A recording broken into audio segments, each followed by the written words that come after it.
oggi, ripeto, ci stiamo affacciando a un momento in cui ci sarà una molto probabile crisi o molto probabile recessione, siamo già in recessione tecnica ma recessione seria,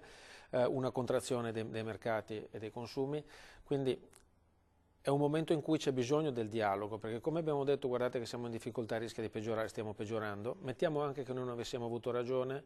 oggi il problema diventa molto più grave, per cui da una parte io consiglio agli imprenditori di crearsi le proprie riserve nell'affrontare il prossimo periodo, perché non si sa da che parte andremo, per cui affrontate il prossimo futuro sapendo che ci potrà essere una contrazione, quindi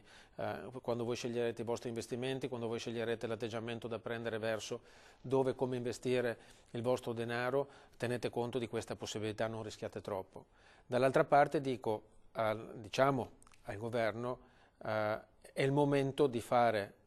squadra, è il momento di capire come affrontare bene e insieme questo momento. Non pensiamo solo a logiche di brevissimo termine, abbiamo bisogno di prendere il toro per le corna prima che sia troppo tardi. Poi se ci stiamo sbagliando, l'economia va bene, avremo creato extra riserve, lo usiamo, ma non facciamo un mutuo adesso, non facciamo un leasing adesso.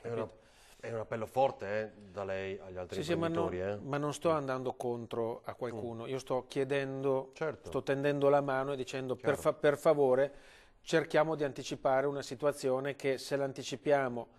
ci farà meno male, se non l'anticipiamo ci farà molto male.